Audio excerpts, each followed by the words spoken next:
And now, here's your host of Shaping Success, Wes Tankersley.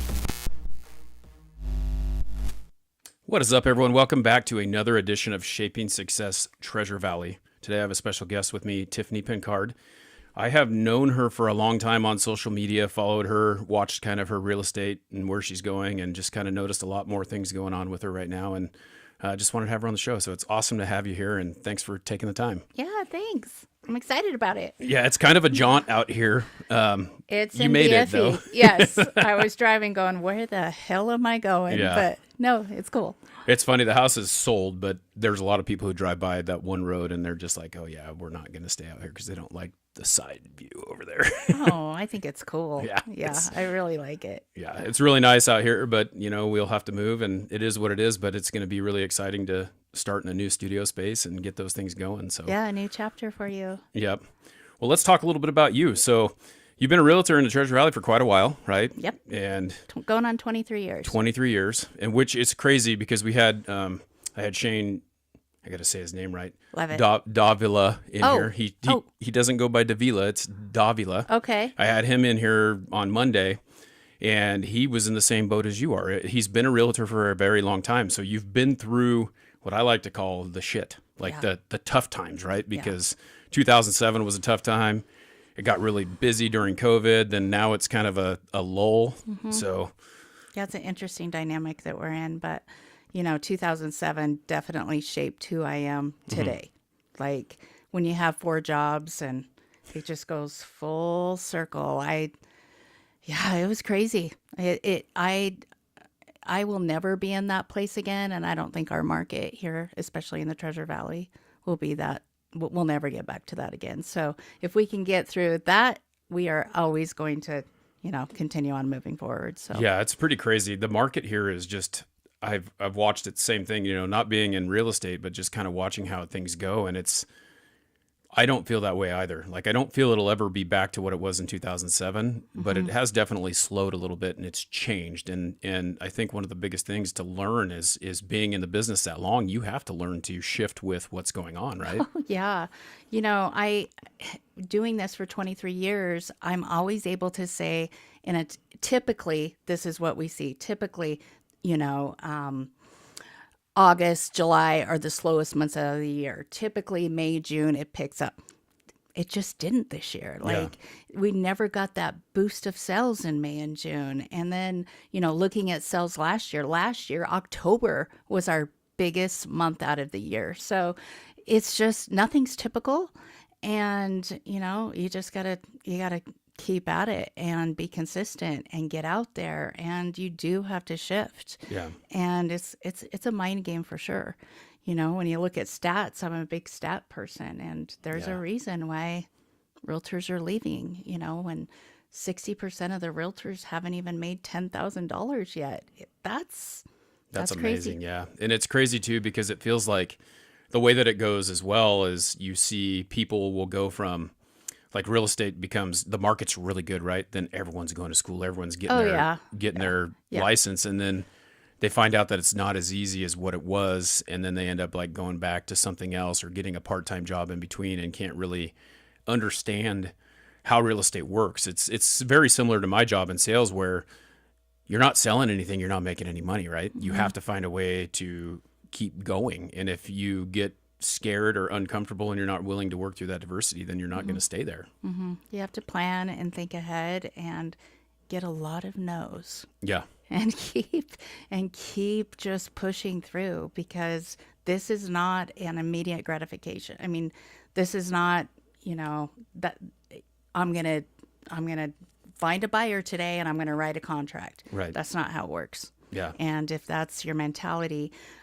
some of the newer girls on my team did start during that COVID time, and we had to help them through how to write a contract. Now I'm not sure quite how to do that, because it was all so immediate, and everything we were having buyers and sellers just right at our fingertips, and they would have somebody else write the contract. So it's really interesting what got missed during COVID too. But honestly, COVID was a tough time. I made a ton of money, but it also it messes with your mind. Yeah, I mean, when you go from getting, you put a house on the market and it's on the market for one day and you got like 10 offers, I'm sure that's like, hey, this is how it's going. Everything's gonna be booming, but you have to be smart about it too, because you have to know that being in that market is only going to last for a short amount of time. Right. So you got to take advantage of it and make sure that you save money and do the right things with what's coming in, right? Yeah, riding the wave is a real thing, and falling off is a real thing. So, yeah, I definitely experienced it all. Well, tell us a little bit why you got into real estate. We talked a little bit about the entrepreneurial side of things and how it's a little bit different mentality. And I feel like our significant others are kind of on the same spectrum, it sounds like. But Yeah. what got you into real estate and why'd you start doing it? Well, I moved to Boise in 95 and I opened the first Walmart here. And really interesting. I think that's where I got my work ethic. And, it's not easy managing hundreds of people that make $7 an hour, and so that's where all that came about. I met my husband through Walmart, and we decided, we're a joint marriage, that he had 2 girls, I had 2 boys. We could not raise a family, both being in big box retail and missing every Christmas and working 2 days a week from morning till midnight. And so I then moved to Linens and Things, which is kind of like a smaller Bed Bath & Beyond, Right. a more boutique Bed Bath & Beyond.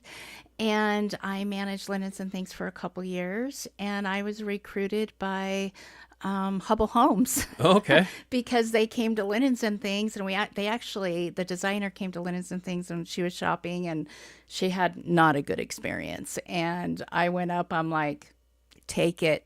We took care of the client. Right. And the next week she called and said, I want you to come interview with Don Hubble. And, I was early 30s. I'm like, I'm doing this. Yeah. And I jumped and worked for Hubble for a few years and opened a subdivision called Charter Point, and got mentored by some amazing people that are still so successful in the Treasure Valley. And did a little land development, worked on the land side. And then when we started to see the market going, I'll never forget it. My husband actually jumped ship from Walmart and came to Hubble Homes, but he was over the sales side, and I'll never forget the day. It was a Monday. And he came home and he said, Tiff, we had 34 fallen sales in 1 week.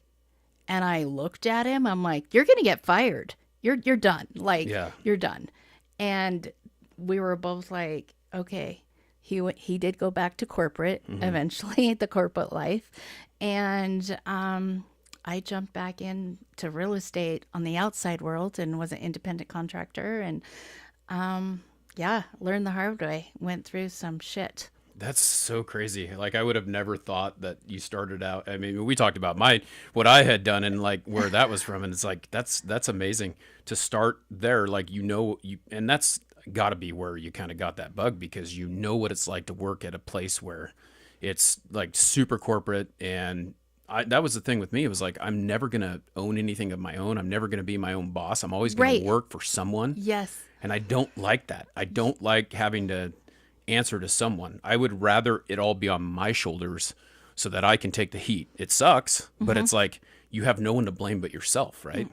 No, that's true. And I really do believe that. Like, you and I talked, when I was taking my kids to sometimes 2 to 3 different daycare providers in one day. Yeah. Just to run back and forth to Walmart and work. And gosh, I look back, but it also shaped me, who I am, and hopefully I helped some people along the way. Not too long ago, I got a message from a gal that I used to work for me at Walmart, and she's like, Tiff, you changed my life. Yeah. You probably don't even remember me, but you helped buy me a crib, So that's what it's about. And I think, from the work ethic just to being a good human, Walmart shaped me that way. Yeah, and we talked a little bit too about like building those relationships, because I think that coming from, the little bit of time that we've been talking here, that you can really tell that you are a relationship person. And that's how I feel too. It's like you have to give them a reason to understand who you don't have to give them a reason, but like it shows through in who you are, right?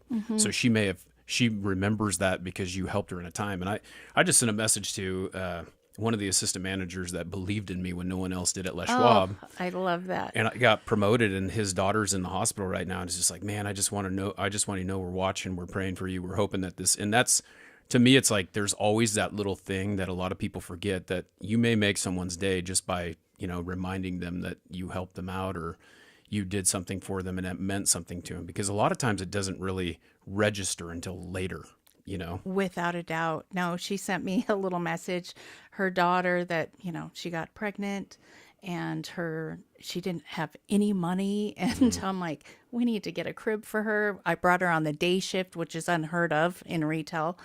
And she sent me a message, and her daughter had just graduated college, I believe. And she's like, and so every once in a while when I'm like down or, I'm emotional, I'll read that. Yeah. And I'll be like, this is why. Yeah. This is why. And this is what just keeps me going. So I know it's that little thing. This world is so interesting because we tend to always, and I've said this multiple times on my podcast, and it just resonates with me. I believe it. We're our own biggest bully. And a lot of times we will beat ourselves up so much. And the people in the outside world are not beating us up like that, but we do it to ourselves. And that just kind of goes, well, I'm doing the right thing. Like you see that happen when you get that person reaching out, when they thank you. It's almost like being a teacher. I remember, and I have some stuff sitting behind you, but a girl one time brought me, as a high school PE teacher, and she brought me this thing about, and she wrote like this whole little elaborate story about how she was very nice, always said every single day to me, thank you for teaching me, thank you for this, thank you for that. But then you could just tell that she just didn't like what we were doing, but she did it. And she did it with a smile on her face, and she always worked hard. And she brought me this thing at the end of the year that had like a bunch of little things in it that was like, this is because of this, and this is because of that. And oh my gosh, you should try this. And here's a new whistle because yours is a little loud. And here's, like all these things just telling me about the year. And it was just like, man, it's so great. To get that's that feeling that you're kind of searching for, and it helps you through those times. Yeah, for sure. I've always thrived on gratitude. And, we've talked about this, about having to shift fast, and we've hit bottom a lot. And we just keep failing. And as long as we're failing forward. Yeah. And I know that sounds so cliche, but like I said, I'm learning what not to do. Right. And instead of what I want to do, I'm learning what not to do. And we're not going to go back there, and we're not going to do it again. So no, I think it's great. Yeah. I think that's a great lesson that people don't understand, is that anything bad that happens to you, what did you learn for it? How can you reuse it? Like I look at relationships. I've been married to my wife for 25 years, and I got married to her right out of high school. But I think about all the other ones that I dated when I was in high school, even though it was in high school, right? And people go, well, do you regret dating that person? Do you regret this? Do you regret that? And I was like, no, because it brought me to the place where I'm at. Yeah. And those things that we have going on right now, like having to move out of this house for me is like kind of a tough thing. But guess what? It's going to put me in a better place. And instead of like sulking about it, and being in, my friend said, Pity City, which is really what it is. It's like you get in Pity City, you can go there. Yeah, you certainly can. Yeah. Don't have an extended stay. And I think that that's what it's about. It's figuring out how to get out of that as fast as you possibly can. You can reflect on it and feel bad about it and be upset, but just have a short-term memory about it and keep going. Oh my gosh, I know. Yeah. I mean, I've been there so many times. Last year, so I started a team. It'll be, literally exactly 2 years.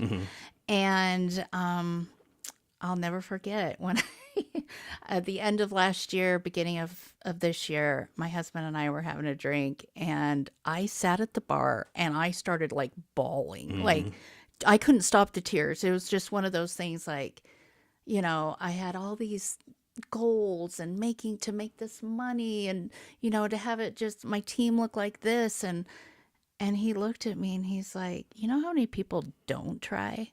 You know how many people aren't here? We're going to be okay. Like, it's going to be okay. Tiff, you've done this. And, that's where it really helps when you have you're Someone backing you up. You're somebody backing you up. Yeah. And I can't say we've always been that way. It's only been in the past few years that we've been that way, because now I could come home and go, I had a effed up day, and he'll be like, but this. You Right. can have your pity party. That's exactly. But get your ass out of bed. And like, he always knows if I'm in bed longer than 8 o'clock, something's wrong. Right. He'll come in and go, get your ass up. Like, what is going on? So it is really important. And I didn't realize how the older you get, you got to have that person. I'm totally dealing with my daughter is 11 years old, and we're dealing with this kind of scenario with her too. Like, she went to the school here in town for such a long time. There's two schools in town. There's a charter school, and then there's the regular school. Right. And we've sent her to this charter school. This would have been her third year, and I hate it. I couldn't stand it. I didn't like, she's coming home, she's upset all the time and talking about these things that are going on. And so we moved her to the main middle school here, and she goes to school the first day and she hates it. She comes back, she's like, everyone's mean to me. I don't have any friends. I don't have this. I don't have that. And I go, okay, but what good happened today? Like, what good happened today? And then I started, that was kind of the thing, like every single day, like, hey, okay, did you meet anyone today? Did you talk to anyone today? Did you have anything good happen today? Yeah, well, I really like this in art class, or I made a friend. I got to sit next to someone at lunch. Like, all these things that we go through, but we sit there, and if we camp on that, again, in the pity city, we camp on the bad things. We have blinders onto the good things, because there's a lot of good things going on. Oh my gosh, so much. Yeah. It's really interesting. I always relate this back to my team. Like, most of the girls, and even my daughter and my son now is on my team, and a couple of us are my age, but the rest are, 40 and under. And when we were growing up, you just do what you got to do. 2007, you do what you got to do. Right. I'm cleaning houses, I'm cleaning toilets, I'm stocking shelves, and, taking real estate calls in the bathroom, and it's just different now. Yeah. Like, our kids don't really ask for our daughters don't ask for baby advice, because they have an app, but they have Right. Google, they read this, mental health. Like, I never understood. We didn't grow up going. Yeah, we didn't talk about it. We didn't grow up talking about mental health, and I'm struggling. Yeah. I would never go to work and say I'm struggling today. Like, you just do. Right. And that has been a huge learning shift for me. Just, again, listening and trying to empathize. And I've just never experienced mental health Right. and, being on a team of 8 other people, and just a lot of kids' friends and their spouses, and they're learning how they're learning and what they're growing, and all the pressure and Right. social media. Like, I just never paid much attention to it. And It's so, crazy, because like that pressure is amazing to me, because it's so out there, right? Like, and it wasn't really out there for us. It was like, we had one kid at school who was picking on us, or we had, like, it wasn't a big thing. Like, our biggest problem that we had was, like, you go and buy a magazine, and inside that magazine, like, super like ripped dude or pretty lady in a bikini or whatever, and that was what you were trying to compare yourself to. But that was in a magazine that you saw every once in a while. Not like you can just get on Instagram and go, oh my gosh, look at what they're doing. Look at what they're doing. Oh my gosh, it's crazy. And I do it at times. I'll scroll and I'm like, what the hell am I doing? Right. One thing that we do on our Tuesday morning team days, we go around and, we'll give each other high fives on who we think needs one. Right. And we'll talk about our, what's shitty and what's great. And there's times where there's more than not tears at the table. Yeah. And I'm just not used to that. But now I'm getting pretty vulnerable too. And, yesterday, I think we talked about this, like, we're making a pretty big shift in my own life, and I'm crying at the table, but it's like, we don't allow them. Well, it's like never reserved for your personal life. It's reserved for you and your husband, instead of being reserved for everyone. And that's the same thing. Like, my daughter came home the other day and she's like, you don't even know how to cry. I've never seen you cry. It's like, yeah, well, that's what I was taught. Men don't cry. Like, I have cried and I have thought about it, but I just don't do it, because it's just the way it was, right? I never saw my dad. I love that you had that conversation. Yeah, it's crazy. But my dad, I never No. maybe one time. No. Yeah. Maybe one time. And it was over something that I had done. You know, it wasn't because he was like sad for me. It was because he was disappointed in me and like he just couldn't understand why I was. And I was like, wow, he does have a heart. Yeah, You know, it's yeah. like, even though, you know, because like, I love you was never said to me as No. a kid growing up. It was like, it just was implied. And so I have my wife in her house get off the phone, I love you. Get off the, walk out of the door, I love you. And like, I have had to learn to say that. And I've had to Yeah. learn to evaluate those types of things. But it's just crazy. Yeah. It was a different time. Such a different time. And so just navigating that, Mm-hmm. bringing, and in real estate, and it sounds like what with you do too, like there's no balance. Right. There's no work-life balance. There never has been. My life is real estate. Yeah. And vice versa. And so, I have to practice what I preach too. Like if I want them to, go get a babysitter and do an open house for 4 hours, then I got to be empathetic. You got to be willing to do it too. Yeah. Like I got to do it too. And I got to understand if they're struggling that day and, they're sad because they're baby, it's just that part of growing up and running a business and being around social media. Yeah. It's a good and it can be a bad thing. Well, I like what you're doing with it. We talked about that a little bit. Like it's really cool to me because when I got into doing this podcast and when I got into like kind of sales on my own and trying to push myself out there, I think it makes sense for people to see you as a vulnerable person or to see what you're going through the same thing. And so a lot of times I don't like people following me on TikTok because like that's where I'm the most real. Yeah. Yeah. But like I'm just like, Yeah. I don't care, And then like when you get on Instagram, it's a little more curated because you want people to see you a little more professionally. And but it's just kind of funny because all your clients, not every single one of them, but they want to understand who they're working with and relate to them. And so seeing you hop on there and talk about the deals that you're doing and what you're going through and things, it's really revealing, I think, to people. And I think it's going to be something that, as you do it, it's just going to be easier. But again, this is not something that we're used to doing. No. Oh no, it's been, Danielle, she's on my team and she's helped me just be able to talk and get it out. And she's like, it doesn't matter. Yeah. Just talk, just be you. That's who people want to work with. They want to be, our big thing at our company is to be approachable. Right. Be relatable. And any advice that I've ever given is just be you. Right. Don't be anybody else. Don't be that person that's just out on social media that you don't, if you see them, like at wherever you see them, it's not that person. Yeah. I don't want to be that person. I want to be relatable, approachable, and I want them to know I'm going to work my ass off for them. Right. That's it. Yep. Yeah. And I think that goes a long way. I don't think people really understand. There's a lot of people who, just like you said, you have to have a short memory and you have to be willing to make the shift. When you see something not working, you have to understand that there is a shift. And I think one of the things that I'm noticing is that, you get stuck in the, hey, I'm not going to do that. But 90% of your clients are kind of a dying breed, right? Like, Yes. the baby boomers are on their way out. And then the millennials are starting to buy houses and they look at things differently than the baby boomers did and Gen X, and if you can't relate to those millennials, where are you going to go? What are you going to do? You're going to have a very small clientele of who Right. you can work with, and you have to be willing. That's where to, I count on my team to go, okay, Yeah. what are we doing? How do I send this? How do I do that? But yes. you Yeah, have it's to crazy. It's funny, like watching you do it, and then Cody, who is on your team Cody, as oh well. my He's gosh. hilarious. I've seen so many of his videos, and I actually just put his stuff in his house for him in his new house.